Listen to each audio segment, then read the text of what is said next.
The groceries hit the pavement with a wet slap just as Noah Sullivan sprinted over, his sneakers soaked, his hoodie clinging to his back from the downpour. "Hey, wait, I've got it," he called out, crouching beside the woman kneeling helplessly in the rain. Her arms were full, her paper bags torn open, apples rolling into the gutter, soaked bread and cracked eggs scattered everywhere. "Oh my God," she muttered, shoving dripping strands of dark hair from her face.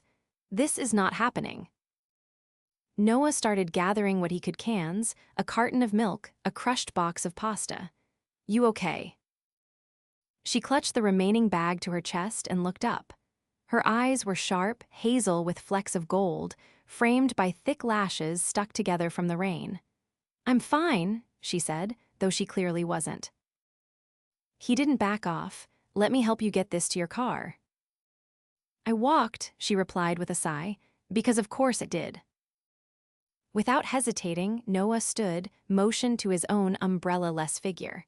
"Come on, my truck's just around the corner. Let me drive you home." She narrowed her eyes. "You're a stranger." "I'm a soaked stranger," he said, trying a weak grin. "And you're carrying eggs that have already given up on life. I've got a kid at home, I know how these days go. Please, I'm not creepy, just trying to help." She hesitated, then gave a small nod. "Fine, but if you murder me, I'm haunting you." "Fair deal." They ran toward his beat-up pickup, groceries tucked in his arms and hers. Once inside, she looked around the truck, noting the cracked dash, the toy dinosaur on the floor, a child's drawing clipped to the visor. "Your kid draw that?" she asked, brushing water off her jeans. "Yeah," he said, glancing her way before pulling out of the lot. "Harrison, he's 6, likes dinosaurs and grilled cheese, hates broccoli and bedtime. You." She shook her head. "No kids, just work, and grocery disasters, apparently." He chuckled. "What's your name?" "Savannah," she said, relaxing slightly as the rain pounded on the roof. "Savannah Greene." "Noah," he answered. "Sullivan, nice to meet you in the most tragic way possible." She smiled, and for a moment, the chaos of the rainstorm faded. He dropped her off in front of a brownstone in a quiet neighborhood. "Thanks for everything," she said, pausing with the door open. "You didn't have to stop." "I know," he said, meeting her eyes, "but I'm glad it did." She hesitated, then reached into her drenched purse and pulled out a business card. "If you ever need, I don't know, restaurant recommendations or a decent grocery bag, I work in PR, but I know people." He took it, glanced at it, and smiled. That night, after he tucked Harrison into bed, Noah stared at the card. Savannah Greene. He didn't know why he couldn't stop thinking about her. Maybe it was because she didn't look at him like he was a failure. Even though he was barely holding it together working 2 jobs, behind on rent, and trying to give his son a life that didn't feel like a mess. Maybe it was the way she smiled, even when everything around her was falling apart. 2 weeks passed. Then one day, after dropping Harrison at school and delivering for the courier service he worked for, Noah found himself outside a glass high-rise downtown. His last drop-off. When he stepped into the pristine lobby, he froze. Savannah was there, heels clicking across the marble floor, talking to someone with a clipboard. She looked up, spotted him, and smiled. "Noah," she said, surprised. "Hey," he said, lifting the small box in his arms. "Didn't know this was your building." "I work here," she said, walking over. "Top floor, PR firm." He nodded, trying not to feel out of place in his jeans and worn jacket. "You delivering?" she asked. "Yeah, just a client drop." "Want to come up?" she asked suddenly. "Grab a coffee. I owe you one for the whole grocery rescue thing." He hesitated. "I probably shouldn't." She stepped closer, her voice playful. "You saved me from soggy cereal. Come on." One coffee turned into 2.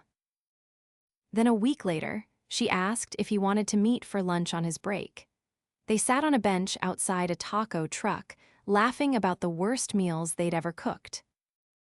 A week after that, she met Harrison. It was supposed to be a quick hello at the park, while she and Noah grabbed coffee again. But Harrison clung to her hand within minutes, showing her the jungle gym and asking her to push him on the swing. Noah watched them from the bench, something tight and unfamiliar pulling in his chest. He hadn't let anyone close for years, not since Harrison's mom walked out, leaving them both behind. But Savannah didn't run. She showed up, she made Harrison laugh. She asked questions that made Noah feel seen, not judged. One night, after he'd cooked spaghetti and they'd watched cartoons with Harrison, she lingered in the doorway. "I like this," she whispered. Noah looked at her, heart thudding. "Us." She nodded. "Yeah, us." He didn't kiss her then. He wanted to, but he was scared. Scared of messing it up. Scared he didn't have enough to offer. But Savannah didn't care about the rust on his truck or the fact that he lived paycheck to paycheck. She cared about the way he looked at his son like he was his whole world. She cared about the way he made her laugh, the way he listened. Another month passed. Then one night, after Harrison was asleep and they were sitting on the couch, her legs draped over his lap, she turned to him and said, "You know what I realized?" "What?" "I never told you. That day in the rain, I was having the worst week of my life. Work drama, family drama, everything felt like it was falling apart. Then you showed up, and you didn't ask for anything. You just helped." He looked at her, his fingers resting on her knee. "You didn't look like you needed saving." "I didn't," she said softly. "I just needed someone to see me." He leaned in slowly. And this time, he kissed her. It felt like coming home. Neither of them said it not yet, but something had shifted. And neither of them wanted to go back. Noah didn't mean to fall in love with Savannah. It just happened somewhere between the time she showed Harrison how to fold paper airplanes with perfect symmetry and the night she stayed late helping Noah patch a leak under the kitchen sink, laughing as water splashed across her blouse. By mid-December, she had become part of their quiet, chaotic rhythm. But Savannah's world was nothing like his. Noah saw it the moment he stepped into the gala. She had invited him hesitantly after her boss couldn't make it. "I need a +1, she had said, brushing invisible lint from his shoulder when he hesitated. "It won't kill you to wear a tie." Now, inside the grand ballroom, he felt like a misplaced puzzle piece. Champagne shimmered in crystal flutes. Men in tuxedos discussed market trends over oysters. Women in gowns swept past, laughing softly, their diamonds catching the light like tiny stars. Noah's rented suit itched at the collar. He hadn't worn cufflinks since prom, and even then they were borrowed. Savannah appeared beside him in a deep navy dress that dipped at the back, her heels making her a little taller, her lipstick a little bolder. She leaned in, linking her arm through his. "You look good," she whispered. "I look like I wandered in off the sidewalk and stole someone's invite." "Then you're pulling it off better than half the room." Noah tried to relax, but it wasn't easy. Every handshake felt like a test.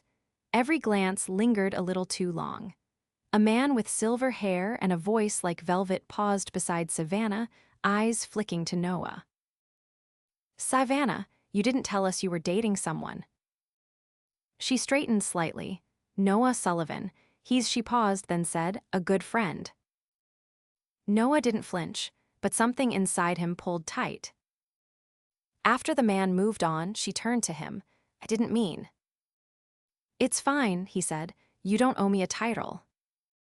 She opened her mouth, then closed it. Later that night, after the gala, they sat in his truck, quiet settling between them like fog.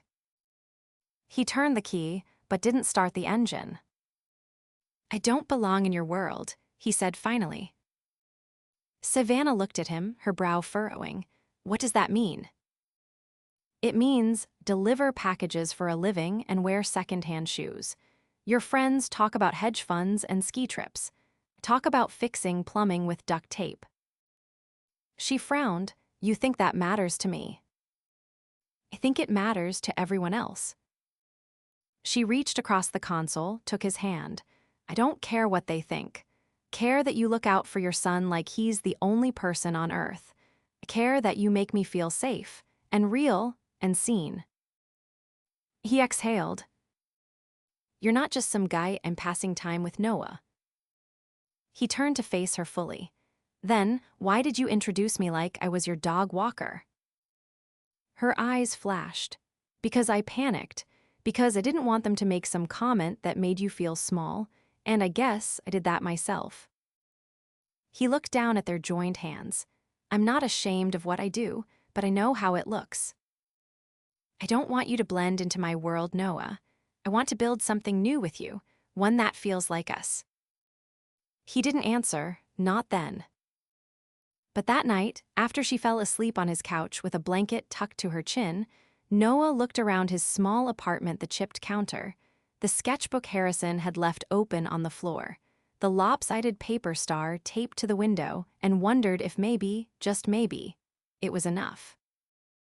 The next morning, Harrison padded into the kitchen, hair sticking up like a storm cloud. He froze when he saw Savannah making pancakes. You're still here, he asked, rubbing sleep from his eyes. Savannah flipped a pancake, then turned with a grin.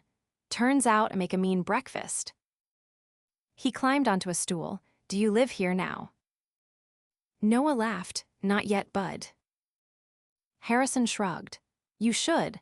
Then we can have pancakes every day, and I won't have to eat Dad's weird cereal with the raisins. Savannah winked. I'll consider it. Later that day, Noah stood outside the school, waiting for Harrison. A sleek black car pulled up across the street and Savannah stepped out, coat cinched tight against the cold. He raised an eyebrow. Where's your car? In the shop, she said, brushing snow from her sleeve. My assistant sent this. Noah glanced at the driver, impeccably dressed, expression blank, then back at her. Right. She stepped closer. I wanted to talk to you before your shift. He nodded. What's up? My mother's throwing a party, a birthday thing, family only. She asked if I was bringing someone. Noah stiffened. I assume she means someone like me. She doesn't know about you yet. He said nothing. Savannah reached for his hand. I want her to, but she's difficult and judgmental, and I'm not proud of it, but I've let her steer too much of my life. Noah studied her face. You're scared she'll disapprove. I'm scared she'll say something cruel, and I'll freeze, and you'll think I'm ashamed. He didn't look away. Are you? No. He looked past her at the car, then back at her. Then I'll go, but I'm not pretending to be something I'm not. I wouldn't ask you to. He nodded once, then I'll be there. Savannah smiled. Good, because I already told her I was bringing someone important. That night, Noah told Harrison about the party.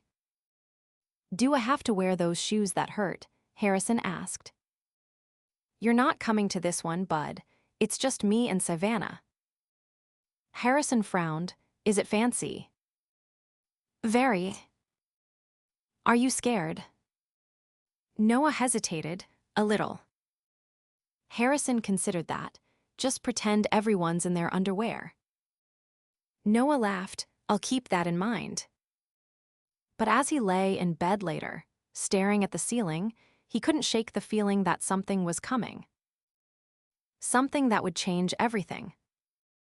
The night of the party arrived with a sharp wind that stung against Noah's skin as he stepped out of the car. The driver didn't wait for a thank you, pulling away the second the door closed.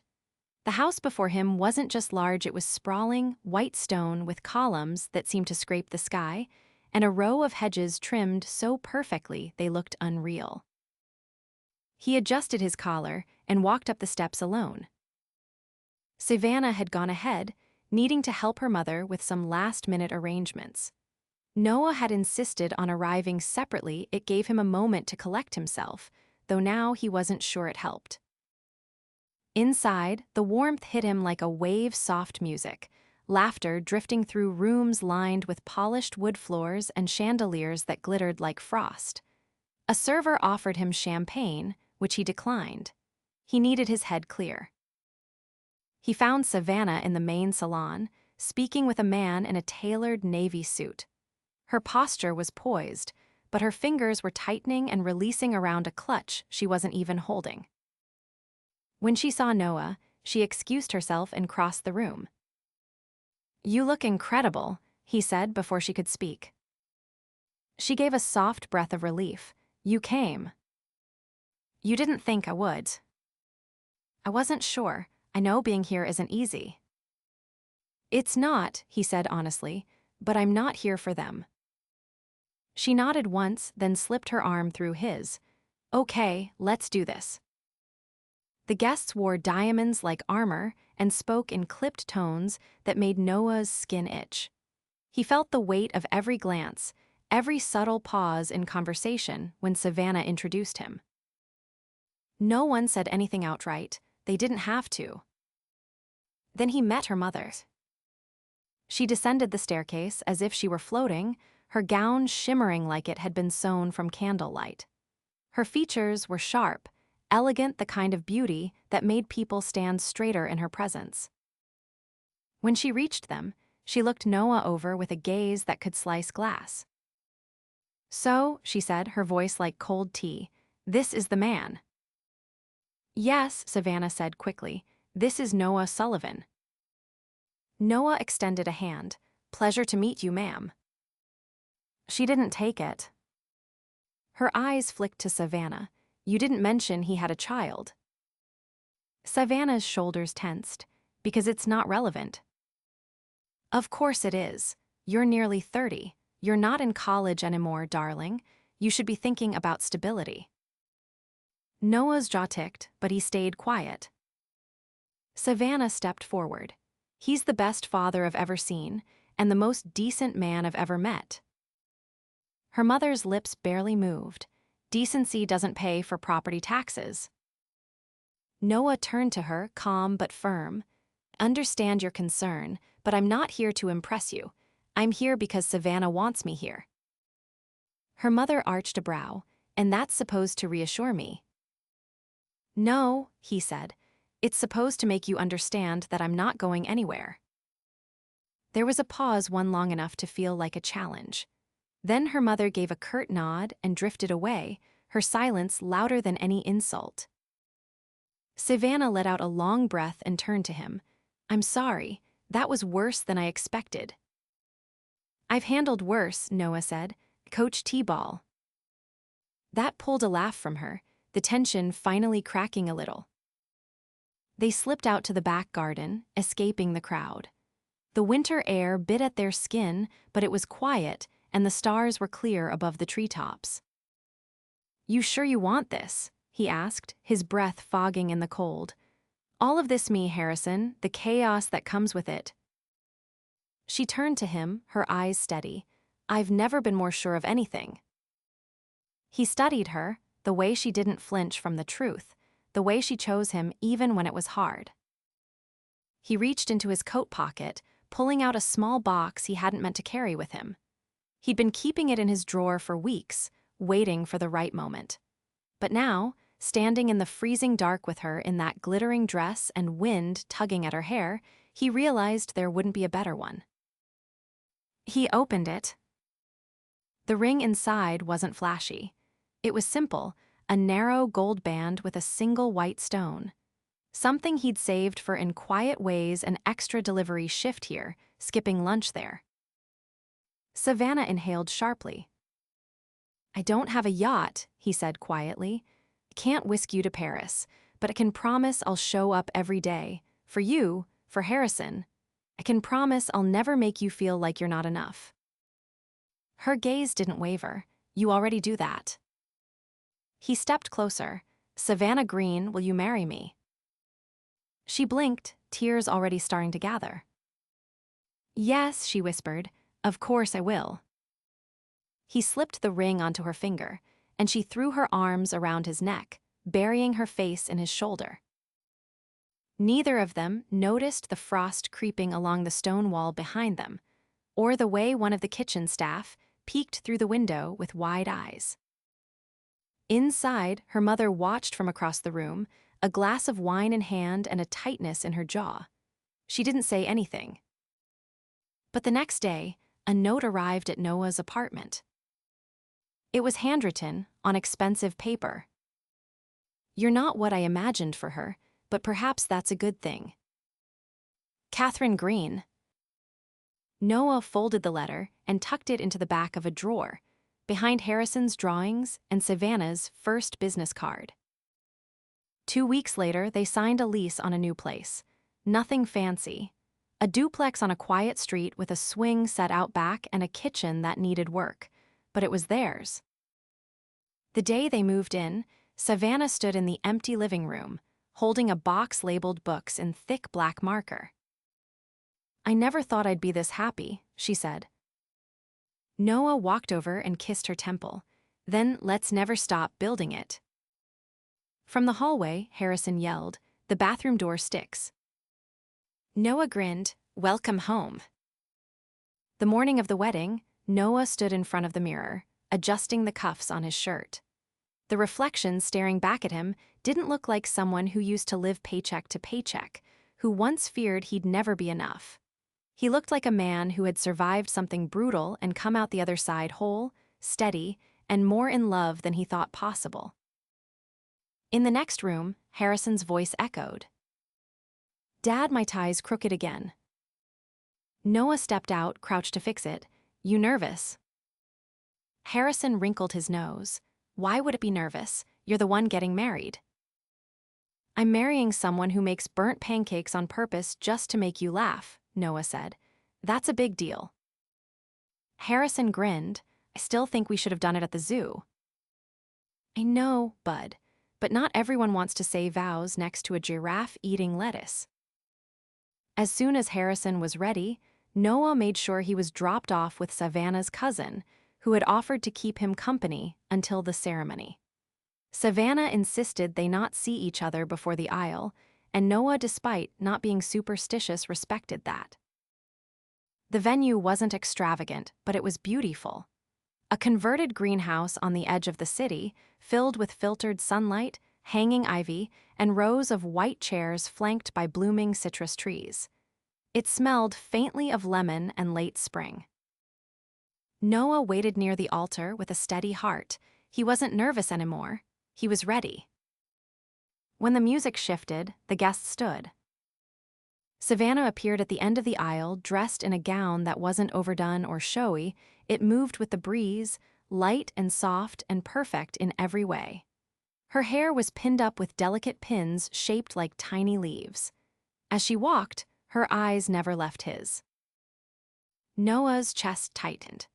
Not from nerves, but from the overwhelming clarity that this was the moment everything in his life had been leading toward. As she reached him, she leaned in close and whispered, "Took you long enough to propose." He kissed her hand. "I wanted to make sure you could handle Harrison's raisin cereal first." The ceremony was short, honest.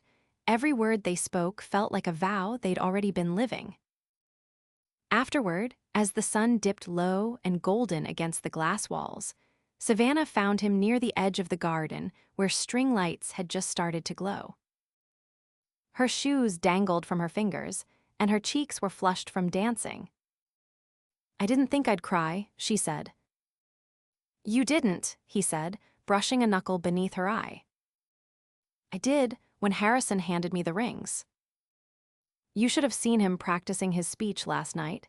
He made me clap after every sentence." She laughed, then grew quiet. "My mother told me something earlier, after the ceremony." Noah straightened. "Yeah." She said she was wrong, that I looked happier than she's seen me in years. He blinked. "That's a miracle." I think it's just the first time I stopped trying to impress her and started living for me. He pulled her close, resting his forehead against hers. You've always had that in you. I just got lucky enough to witness it. A light tap on his leg interrupted them. Harrison stood holding a small plate of cake, his tie askew, chocolate at the corner of his mouth. Can someone tell them to stop kissing? He asked. The DJ said the dancing's starting again. Savannah laughed and reached for him. Then we'd better get back in there. They danced under the canopy of lights, surrounded by people who had become family in ways that mattered more than blood. Noah didn't care that the chairs were mismatched or that the cake had been homemade by Savannah's aunt. What mattered was that they were all there together, complete. As night deepened and the final song played, Noah held Savannah close, his hand at the small of her back, her head resting on his shoulder. Do you remember the first thing you said to me? She asked.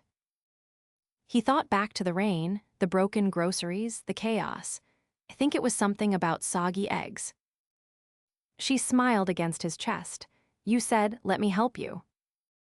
He kissed the top of her head. Then, I guess I'll just keep saying it every day for the rest of my life. Later, when the guests had gone and Harrison had fallen asleep in the backseat of the car, Savannah and Noah stood alone outside their new home. The porch light flickered on automatically as they stepped up to the door. Feels like the start of something, she said quietly.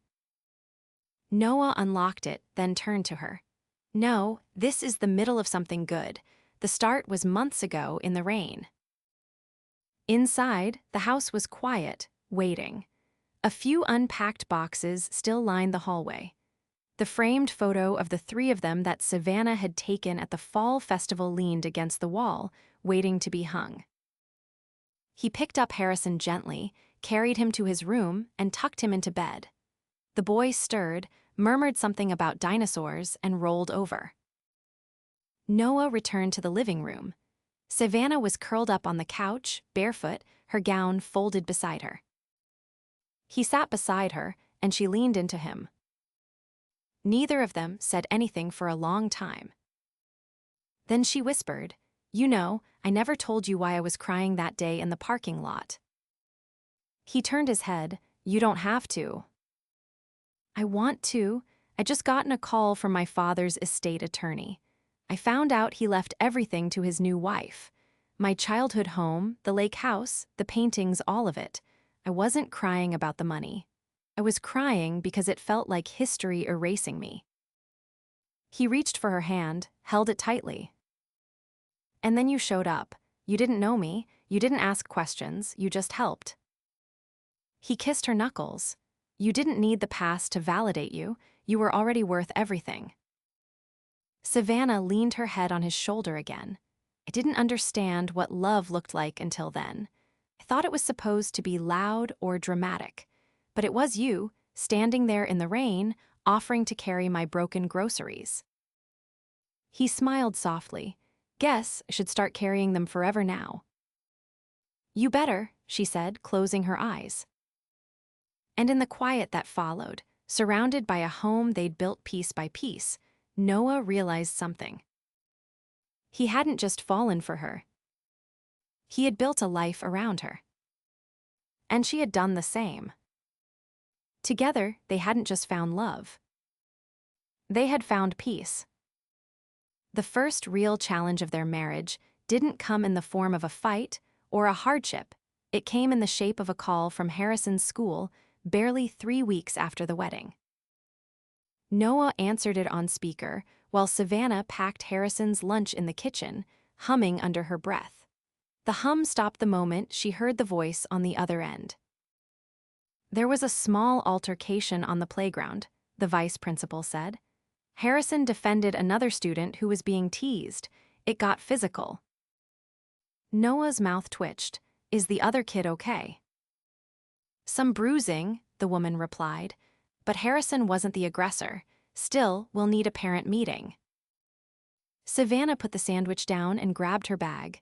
Let's go.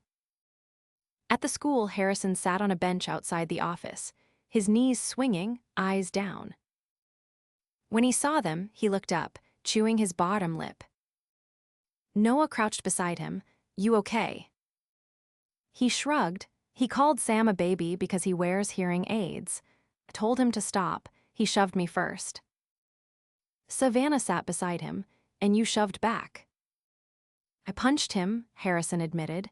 In the stomach, just once, but I didn't want to let Sam think it was okay. Noah let out a long breath and looked at Savannah. She nodded. You did the right thing in your heart, that matters.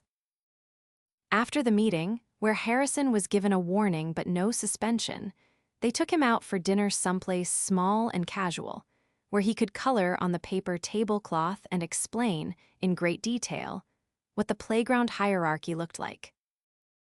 That night, after Harrison was in bed, Savannah curled into Noah on the living room floor, the lights low and the windows open to the breeze.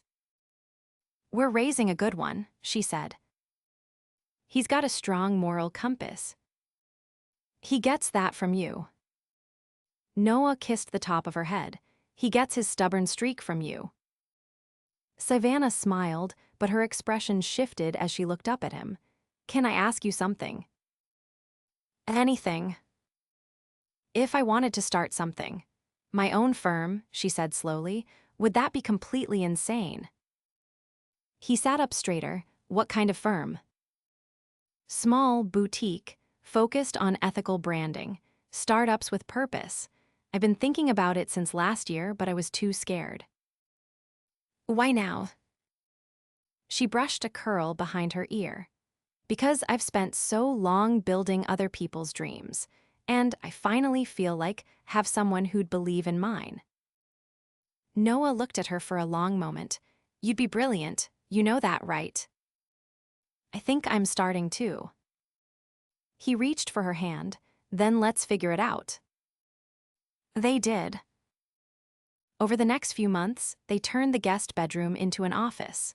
Savannah filed paperwork, found a name, greenlight strategies, and built a list of clients through quiet referrals and a reputation for integrity. The work was demanding, but she glowed with it in a way Noah hadn't seen before. Confident. Alive. He picked up extra hours when needed, delivering in the early mornings, coaching Harrison's baseball team in the afternoons. They juggled dinner schedules, homework crises, and the occasional night of total exhaustion where no one cooked and they all ended up eating cereal on the couch. One evening, Savannah came home late, her heels in her hand, and dropped onto the armrest of the couch where Noah sat reading. "I landed the Eco Lab account." He looked up. "That the one with the biodegradable packaging?" She nodded. "They picked me over 2 national firms." He set the book aside and pulled her into his lap. "I'm not surprised." She tucked her face into his neck, and for a moment they stayed like that. Quiet, warm. Then she whispered, "I want to try." "Try what?" "For a baby." Noah's breath caught. "I know it's soon, but we're steady, we're happy, and I want to build more of this. Not to fill something that's missing just because it feels right." He wrapped his arms around her. "Then let's try." They didn't tell anyone, not right away. It was private, tender, something just for them. On a Tuesday morning 6 weeks later, Savannah left the bathroom holding a small white stick and sat beside Noah, who was pulling on his socks. She didn't say anything. He looked at her, looked down, then looked up again, eyes wide. "Yeah," he asked. She nodded, tears already in her eyes. He pulled her into his arms and held her so tightly she felt like she might dissolve into him. When they told Harrison, he blinked, then grinned. "Can I teach them how to throw a curveball?" "Absolutely," Savannah said, laughing. The pregnancy wasn't easy. She had morning sickness that lasted all day, and by the 5th month, she couldn't stand the smell of coffee. Noah adjusted. He brewed it on the patio, bought her ginger chews in bulk, and rubbed her back every night without fail. The day she went into labor, It was raining again. She gripped Noah's hand in the car, her voice sharp. "If you make a joke about soggy groceries, I will scream." He kissed her knuckles, not a word. Their daughter arrived just after sunrise, with a full head of dark hair and lungs that announced her presence with authority. They named her Eliza. Savannah cried as she held her heart full in a way she hadn't known was possible. Noah sat beside her, Harrison leaning into his arm, staring wide-eyed at his baby sister. "She's so small," he whispered. "She won't be for long," Noah said. That night, Savannah watched the two of them sleep, Harrison curled up at the foot of the hospital bed, Noah in the armchair, a swaddle blanket resting over his shoulder. She had never imagined her life like this. She'd never even known to dream of it. But here it was, messy and beautiful, entirely hers. The years passed quietly, not without challenges, but always together. Savannah's firm grew, but she kept it intentionally small, purposeful. Her clients knew her name and her voice mattered. Noah eventually left deliveries behind and opened a small shop downtown, a cozy place that offered espresso, books, and after-school art classes for kids. He named it Second Chapter. Harrison became a teenager with a stubborn streak and a heart as big as the sky. He taught Eliza how to ride a bike, helped her with homework, and once threatened a boy in middle school who made fun of her for wearing dinosaur socks. They spent weekends at the lake, holidays tangled in lights and laughter, and every anniversary, Noah gave Savannah a single white stone just like the one in her ring to remind her of the day everything changed. One evening, when the kids had gone to bed and the house had gone still, Savannah stepped out onto the porch where Noah was watching the stars. She wrapped her arms around his waist. "Do you ever miss the quiet?" He turned, kissed her forehead. "This is the quiet, the kind that matters." She nodded, resting her head against his chest, the sound of his heartbeat steady beneath her ear. And in that moment, in the hush of a summer evening, beneath a sky full of light, there was nothing missing. They had built a life from the rain up. And it was everything.